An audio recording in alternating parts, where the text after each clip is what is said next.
Hey guys, so for this tutorial, I'm going to show you guys how you could potentially design your scheme in Rhino and then take that information and put it into your Illustrator files so that then it shows up in your final InDesign presentation.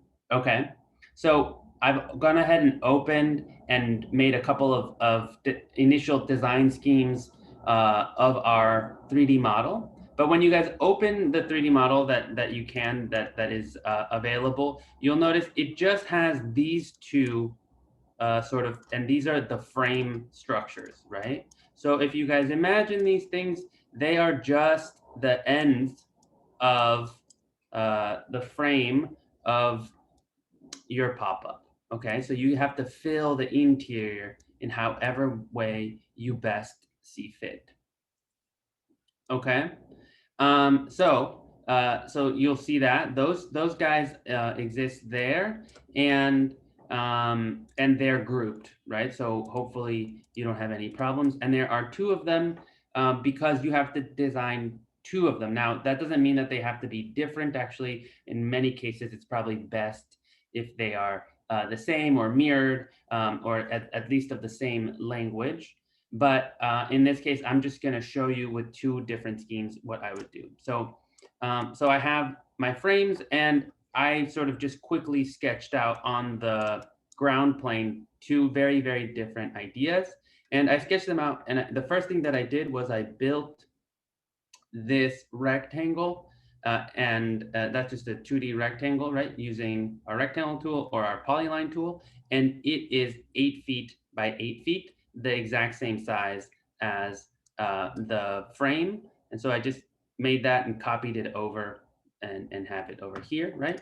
And then in this version, I just started making some polylines. So maybe I'll make one additional one just so we can see. But right, so I just started playing around with uh, potentially how, I don't know, I could imagine having these sort of kind of um, shelves, undulating shelves that almost look like a topography. And in this case, actually, I just have a kind of a cascading set um, of circles that I could imagine being in my head. These are like kind of tubes that are stuck in this object. Okay, very different ways of thinking about the shelving. So once I have this, let's say now I'm gonna give them some thickness, give them some depth. So I'm gonna extrude those curves. And I'm gonna extrude them at 2 feet because that is the width of or the depth of my module. And I'm gonna do that for all of them, right? So, and actually I can do them all without that. I can do them all at once.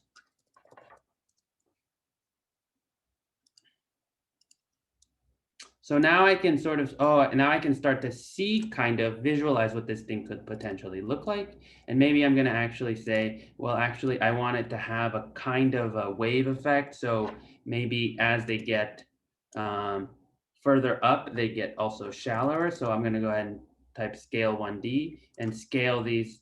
So the last one's going to be 6 inches, and this one's going to be 1 foot, and this one's going to be 18 inches.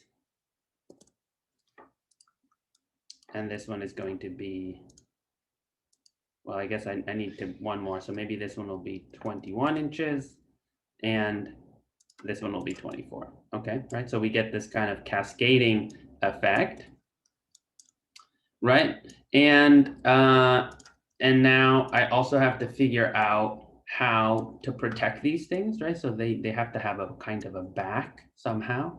So I'm going to take this and turn it into a planar surface. Remember that one?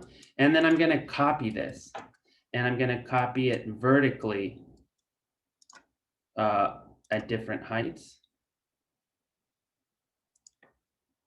I'm not sure. I'm just playing around right now, just testing things out. And now I'm going to use these guys to trim. Actually, instead of doing that, I'm actually going to only do it once. and I'll show you a different trick. So I'm gonna copy that once. And now I'm actually gonna use the split command to split that surface into a bunch of backs, right? So I'm gonna select this to split it, and I'm gonna then say, I wanna split it with all of these pieces.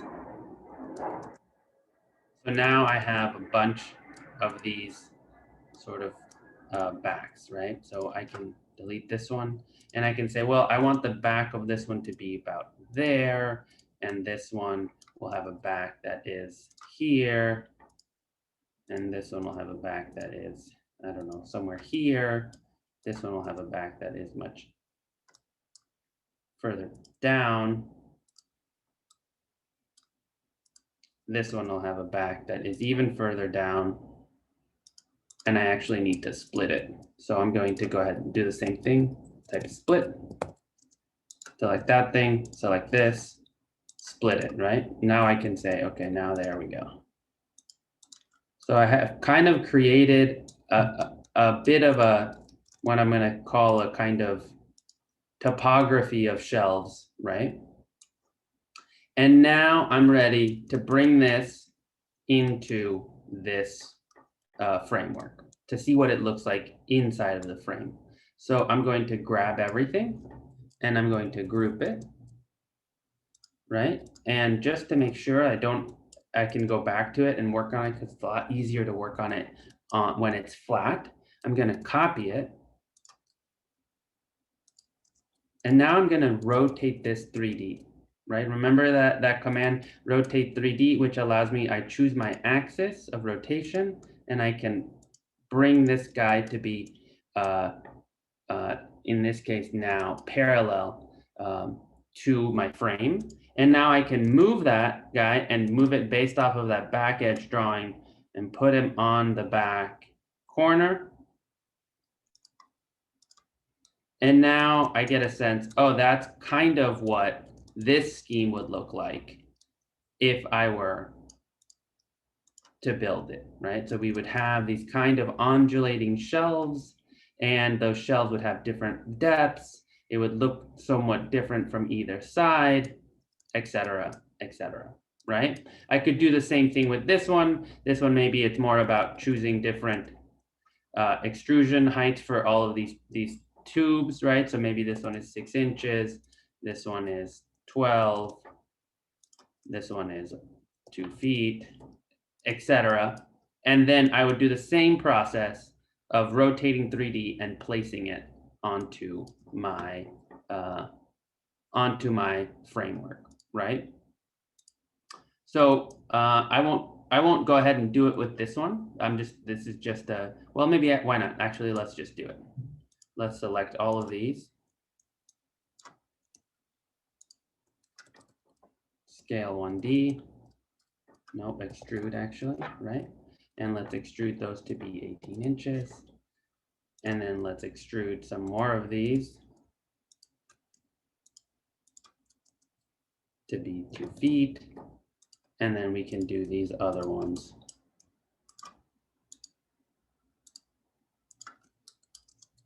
to be 1 foot, right? And now we can take all of this and this. In this case, I'm just gonna rotate it 3D.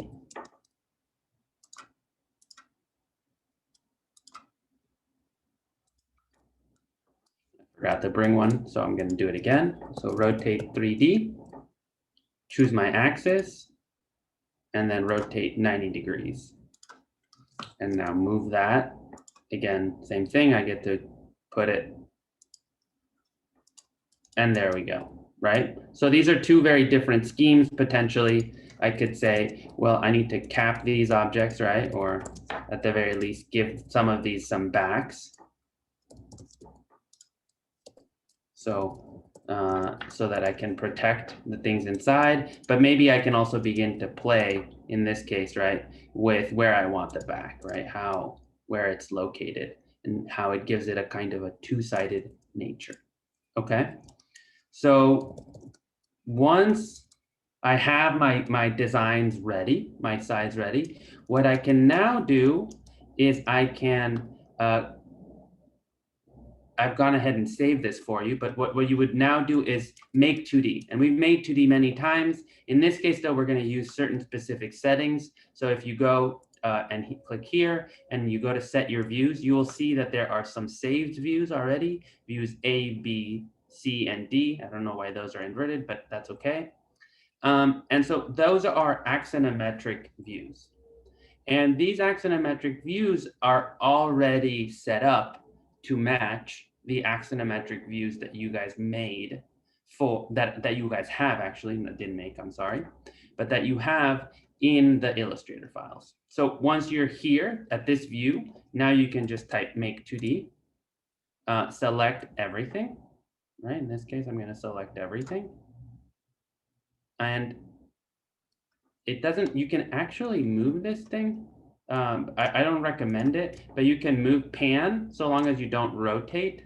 You can pan, and the scale of it doesn't really matter. So you can do that. Make 2D. Select, leave everything as is. Click OK. It's going to take just a little bit, and depending on how complex your file is, it might take a little bit more or less time. But there you go. Now we have our drawing files. So there's our make 2D of our two objects, okay? And it's hard to pan around, but if I just go here to my top view, I can see them, right? So these are the two make 2D objects. And now I can actually just go here and in this case, I could take this now and export it, right? And I'm going to export that. And if you guys remember, the way that we want to export this is we want to save it as a DWG. And I'm just going to call it pop-up 1, right? And I'm going to save it. And remember, we want to keep it in R12 natural. I'll click OK. So now if I go back to this file that I had shown you in the previous tutorial, you'll have this open. Now I can go ahead and open this new save DWG. In this case, the scale of it is less relevant, and we'll talk about that in a second. So I'll go ahead and open this. So I'll just tell it to scale to fit the artboard. I'll hit OK. And there's my drawings, right? And these are two different schemes, so I'm only gonna take one, right? Let's say I'm just gonna copy this one. And now I'm gonna grab this and I'm gonna copy it and I'm gonna bring it into here. And you'll see we have different layers. So I'm gonna put it in the layer that is for my design. And I'm going to bring it in. And I'm going to press Control and G to make it into a group, right? And now I can just move this freely. And now I can scale this to match the size of